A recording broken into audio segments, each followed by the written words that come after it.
Curiosity is the key to problem solving. Two truths cannot contradict one another. Nature is relentless and unchangeable, and it is indifferent as to whether its hidden reasons and actions are understandable to man or not.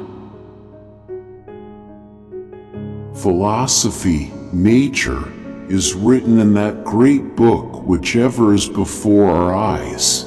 I mean the universe.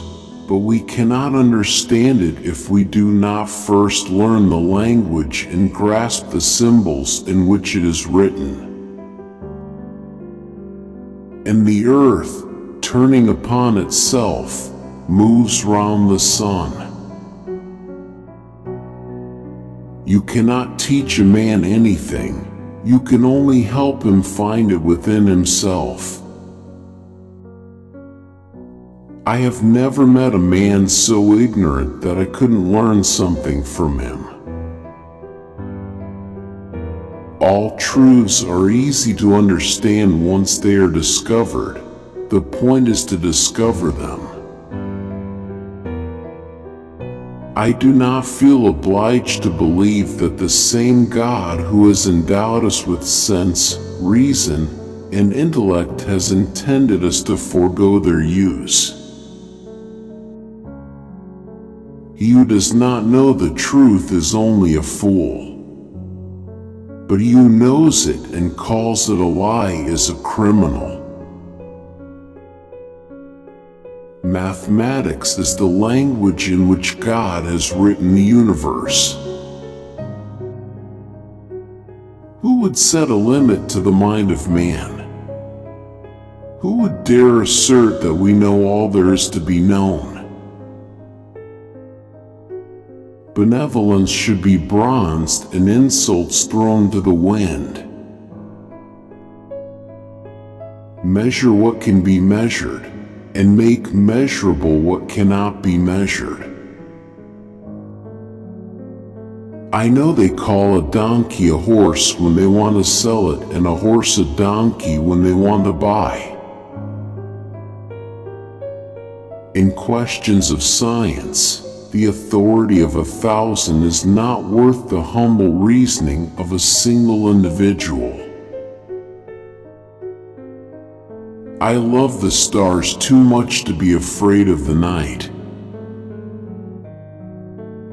He who understands geometry is able to understand everything in this world.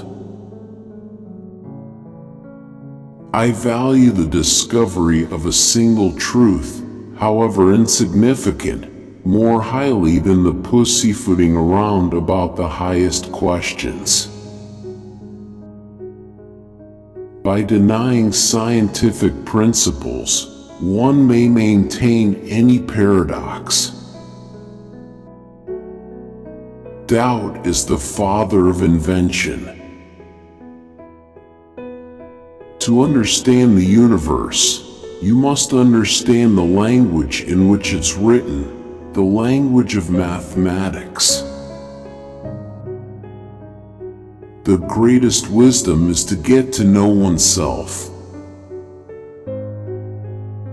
Nothing occurs contrary to nature except the impossible, and that never occurs. The prohibition of science would be contrary to the Bible, which in hundreds of places teaches us how the greatness and the glory of God shine forth marvelously in all His works, and is to be read above all in the open book of the heavens.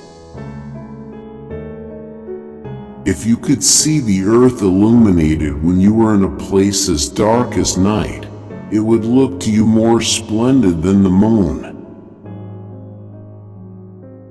You may force me to say what you wish. You may revile me for saying what I do. But it moves. Where the senses fail us, reason must step in.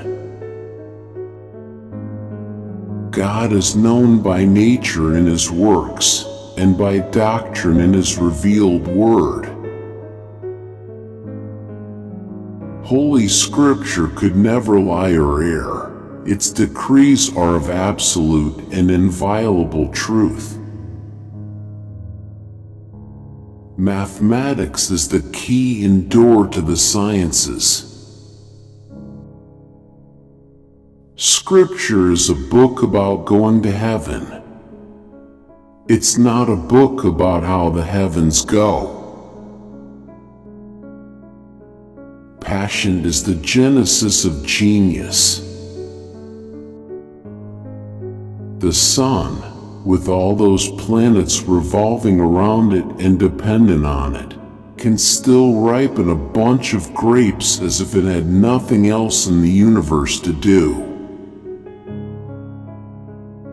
Wine is sunlight held together by water. There are those who reason well, but they are greatly outnumbered by those who reason badly. Nature does not act by means of many things when it can do so by means of a few. With regard to matters requiring thought, the less people know and understand about them, the more positively they attempt to argue concerning them.